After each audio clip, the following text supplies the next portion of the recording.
Hi, I'm Kim Stevens here in the Fox 26 News studio. And one of the topics that I've been talking with viewers about for quite some time, last couple of weeks, has been what is your greatest frustration about school?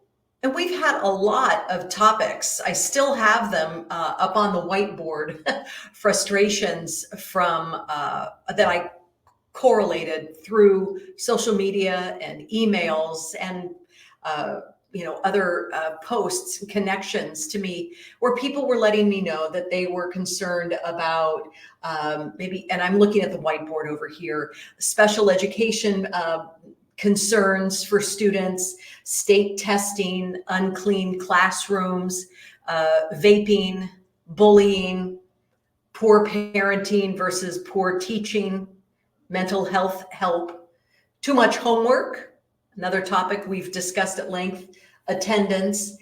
And of all of the topics, the most comments came in about drop off and pickup. And so last night at 10 and today on Great Day, as well as at 11:30 this morning on the Midday News at 11:30, you can see the story that I put together on drop off and pickup. Went to a number of different schools with Fresno Unified and Clovis Unified to take a look at what people are doing. What are the examples of good that parents and children are doing, and then what are the examples of not doing it right, not doing it safely, really? I mean, when we look at the rules, they're in place for one main reason, and that is to ensure student safety, not to mention the safety of everyone else who is on the road. Well, I had the opportunity to talk with a number of different law enforcement agencies, Fresno Police and Clovis PD, to get insight as to what they see often. And I got a couple of other interviews with Corporal Rich Ashcraft from the Clovis Police Department that I was not able to get into the story, but I really wanted to share with our community, our viewers, to hear other aspects of my conversation with him when it comes to ensuring that children are safe, and that some of the bad things that he sees in his years of experience working around school zones and throughout the community. So here is one comment from Corporal Ashcraft, mostly about parents not following the rules.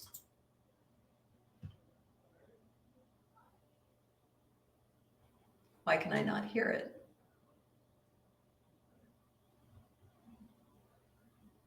Okay, I don't know if you could hear that. I could not. So let's try it one more time. Parents are parking in the red zone way too often, and their excuse is common to me over 25 years of, oh, I'm just letting them out. It's just going to be a second. That can cause tragedy, just that second. Yeah, and that is a lot that he has seen, and that we have shown people just thinking, it's just me and my child. It's just going to take a second. It's no big deal if just one person, one car, does this one wrong thing. Double parking, stopping in the middle of the road, or stopping at the stoplight or crosswalk and letting my child just jump out of the car because it's just me. I'm just one person. I will be quick. It'll take less than 20 seconds, maybe 30, and everything will be fine. But if you look at all of the one people and one cars involved in school drop-off and pickup, it's exponential. And then that's where you get the domino effect of the backup and the anger and frustration, not to mention the lack of safety of children just jetting out and running and thinking, I'm fine. I'm in my little bubble. I just get out and run. But what about the other cars that are trying to do the same thing, that are just that one person? I'm just going to scooch here. I'm just going to come out over there. No big deal. Not thinking that the other person in the car in front of you or to the side, who've created their own parking spot, are doing something that you are unaware of. And then people get hit with doors, even bike riders.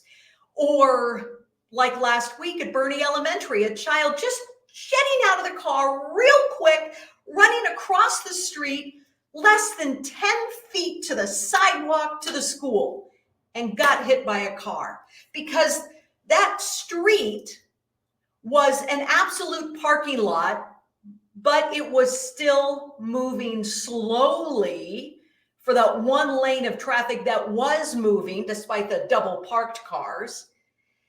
And the child thinks it's no big deal, I can just jet off.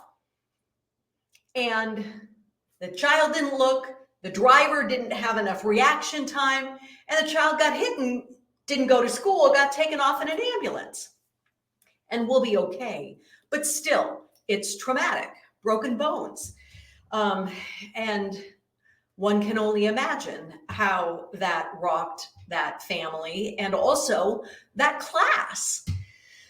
Anyway, here is another comment because from Corporal Ashcraft, because we saw so many examples. And one thing that that we also showed was, I saw this on a walk. I was walking past the elementary school where my sons went. Love that elementary school in Clovis. They've long since graduated from that whole program. But I'm taking a walk through the neighborhood and I saw this, and I was listening to a book on tape, and I had my phone with me. I just started recording it. And it's this mother with her young child, 3, 4, 5 at the oldest, running across the busy road. Now, granted, she didn't see any cars as close. They could run quick. And they just ran across the road, super far away from any crosswalk. And so my question to the corporal was, how does this kind of parenting technique help our children? Parents let their children do these things that they know are unsafe or not right. It's just instilling in them that this is something they can do, and it just gets worse and worse and worse. Especially like at Clovis East. Oops, sorry. This is one thing that my husband and I talked a lot about when we had young children. We think that we can rush. By the way, Corporal Ashcraft says there are times that is not illegal, but there are times that it is. And but ultimately it goes to if we as parents are showing our children that it's okay to run across the street at any given time when we think that it's safe and fine, what are we teaching our kids? And then at what point will they say, ooh, I don't know, maybe it's not so safe right here, so I should find a crosswalk, or I'll just do it, and then something bad happens. It can be, well, it can lead to some really bad things happening. Thankfully, with that young child and the mom, everything was fine, but they were going to pick up a child. They were parked across the street. They were going to have to run back across the street. But this time, they were going to have to run back across the street that is a very, very busy street. Now, maybe they were going to walk farther out of their way to go to the crosswalk, maybe.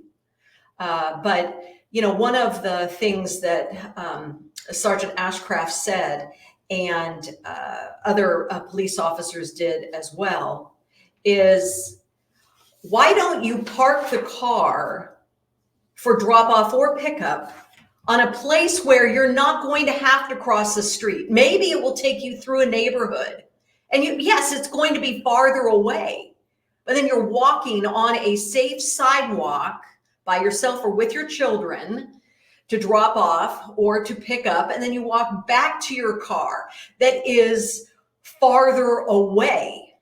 It's not so close up. It's like, why do you have to be right there in the chaos of the drop off and pickup? Why not drive farther away and have the child, and safer, and have the child walk a little bit to school on a sidewalk where there will be no interaction with cars, or same with picking the child up.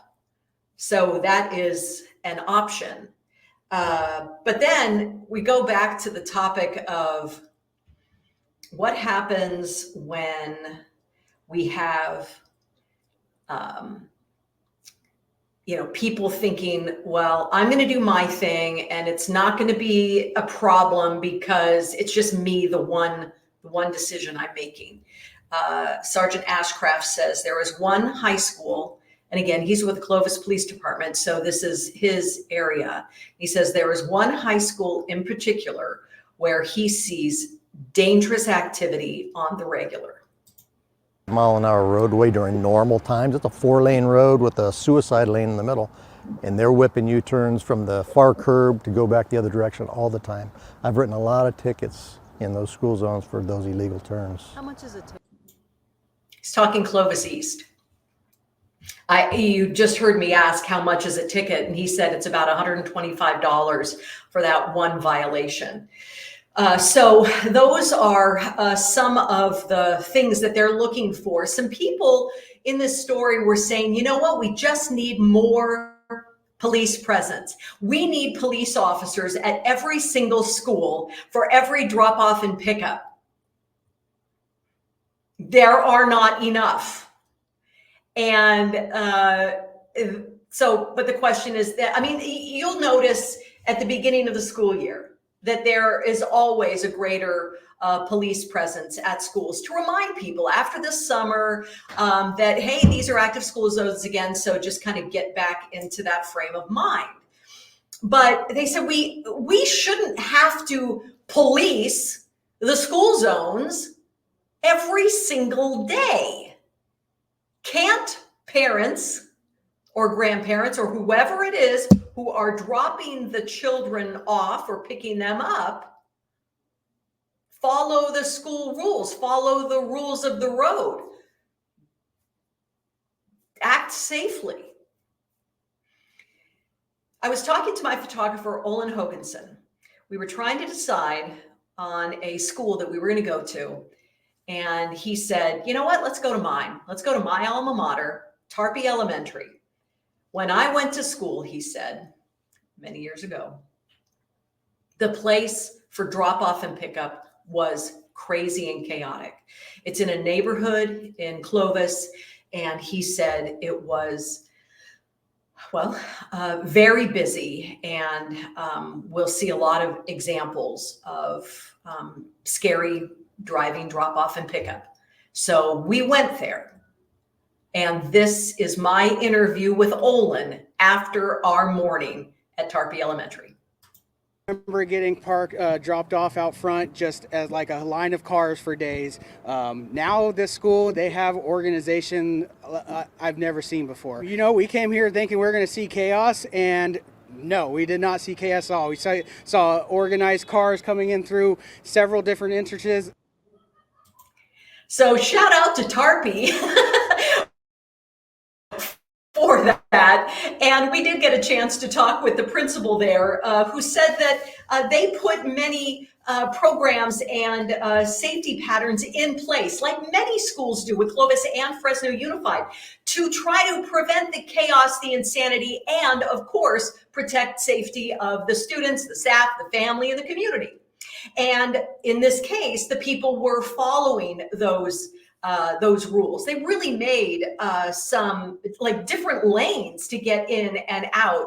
And yeah, it was slow, but it was, it still went. It was never a crazy, what are you doing? Why are you stopped?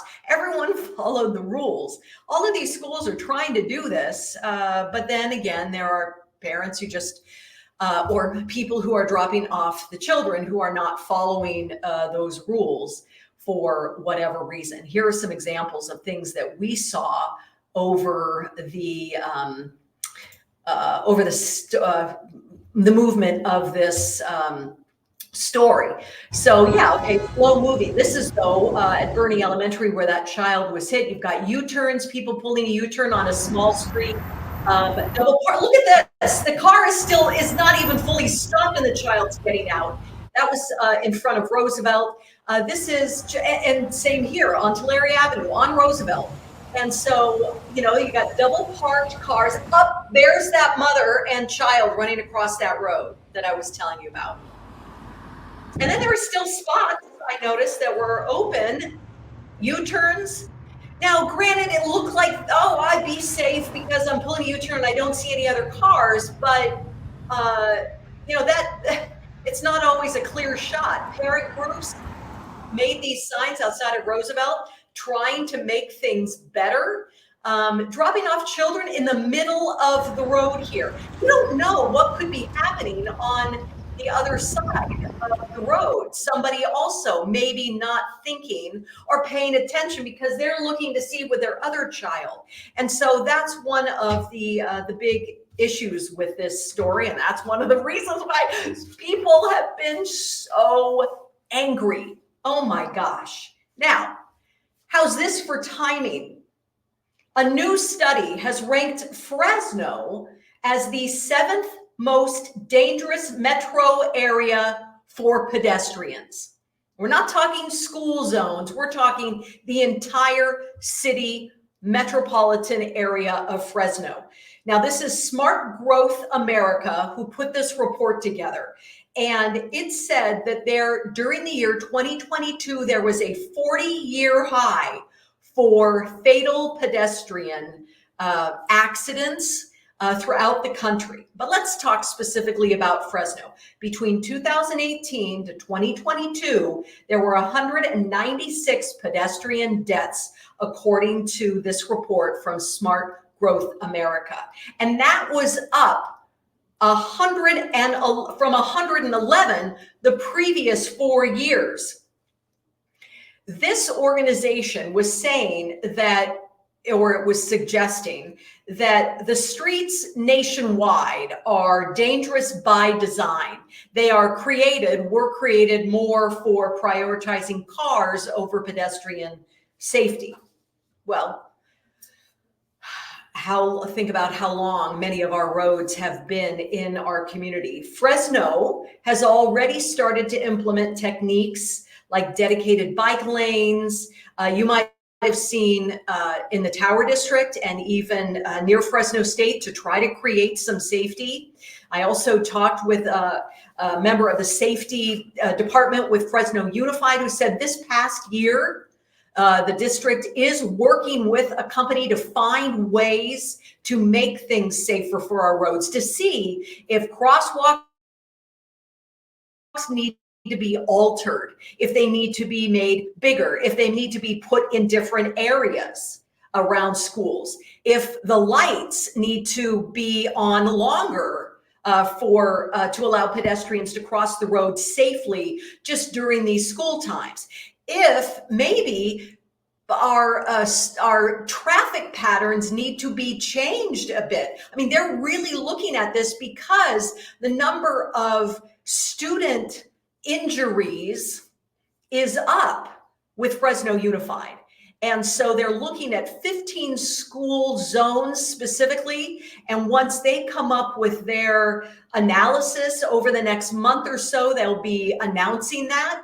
They will be looking to implement some changes at these 15 schools, and then also expand their research and analysis to more Fresno Unified schools. So that is something that we will be keeping an eye on. Now, if there is this expansion and maybe changes, it's going to cause some frustration. Roads may be under construction. You may have some slowdowns in one area or another. It's going to be all in the name of safety, but it might be frustrating. So we will keep you updated on that, so you have enough of a heads up for drop off and pickup for next school year. We are down to the wire for this school year, and we'll have summer, and we cannot worry about this or think about this for the summer break. But safety is an everyday situation. So I think this is a kind of a wake-up call to all of us parents. Remember what example we're setting for our kids, and also,